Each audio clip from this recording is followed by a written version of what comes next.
So with this segment, you're watching it either as part of my season 2 preview episode of my WNBA New York Liberty franchise mode in NBA 2K25, or you're watching it as a separate upload because I'm going to carve this section out and upload it separately. Now, there's a brief backstory to why I'm doing that. A few weeks ago, I uploaded a 2025 draft class file to my channel. And that draft class file was the file that I used to do this draft for my season 2. But when I was looking back through it, I realized that I had some errors, some mistakes, some areas where I should refine that file. And that's what this is going to be. It's going to be a little bit of a revision. It's like another attempt at that draft class file. Now, keep in mind, I still use that old draft class file to actually, do the draft. But after doing my revisions, I turned all the revised players into player DNAs and just updated them in my franchise mode file because I wanted to have the updated ones. But basically, this is the revision that I made after going through that video and looking at some of the players and seeing where I could have maybe changed some things, maybe a rating, maybe the physical appearances, especially the physical appearance of like Cheyenne Sellers. I think I did a terrible job on that one. And it's hard. There's no goggles, so you don't have some of the options that would make the players even more realistic.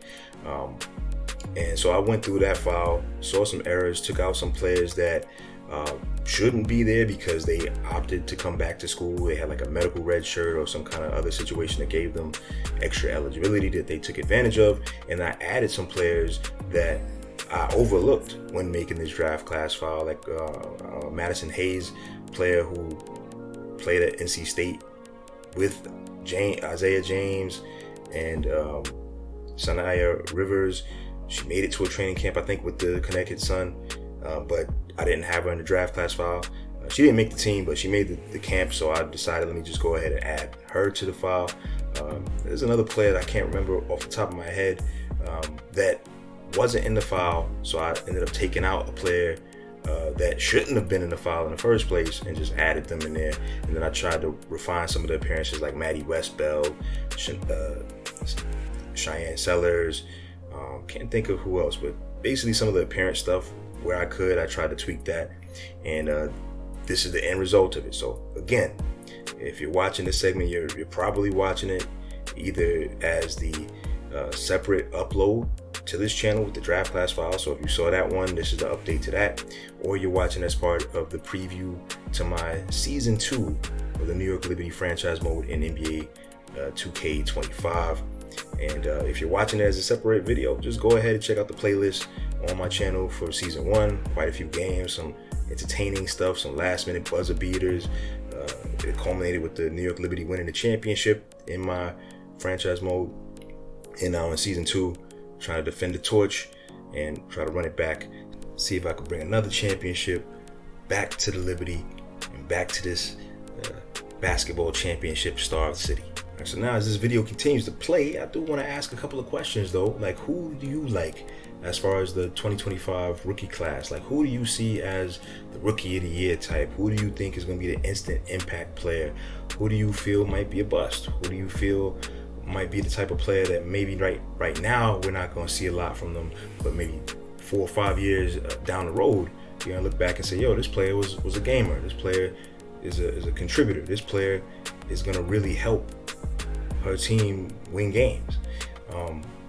Now, I'm interested in seeing how Paige Bueckers does because, of course, the non-stop comparisons to Caitlin Clark is inevitable. #1 overall picks, same recruiting class in 2020, and their career is going to be linked, which is going to lead to a lot of foolishness. But I'm interested in seeing how well she plays with this particular team and how well she finds her role within the Dallas Wings with an alpha type scorer and Arike Ogunbowale. I can't pronounce that name well. That's crazy. My wife calls her Ogunbowale because she was watching me play some of the games from last season, and Arike was lighting my ass up. Back to the topic here. I am interested in seeing how Paige is able to adjust to the league itself, physicality and speed that she's never faced before. But for my sleeper, I'm kind of want to see how Cheyenne Sellers does, because she got cut by 2 teams during the training camp season, or training camp portion of the season, and I think it's the knee. So I want to see her get healthy, come back next year, and see if she can make another run at this thing, because she's too talented to not be in the league. All right, so we're going to close out this draft class file segment by talking a little bit about the fact that for a lot of these drafted rookies and late round picks, they will never see a meaningful minute of WNBA basketball in their lives. Some of them won't make rosters. Some of them may never play the sport again. Like they might go do something else with their lives. Some of them may pursue careers abroad. But that's due to the limited roster size and the limited number of teams in the league. Last year we had 12 teams. This year we have 13 with the addition of the Valkyries. And according to the current CBA, teams can only have a maximum of 12 allocated roster spots for players, and that kind of leaves a lot of players on the outside looking in. But fortunately, to alleviate that to some degree, we will see some expansion coming next season.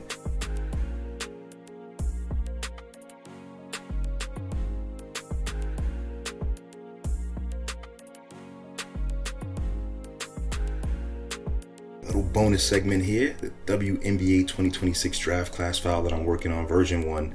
I did use some of the player DNAs from the 2025 draft class, the players that did not opt out, the ones that came back to school, and I also traded some players from scratch, the ones that are projected to go highly. It's still very much too early to know who's going to do what, because the fall hasn't gotten here for the actual NCAA college basketball season, but I decided to just put in some work, and I'll try to update this thing if I don't buy NBA 2K26, which I'm probably not going to do unless they really, really improve and make it almost a must buy.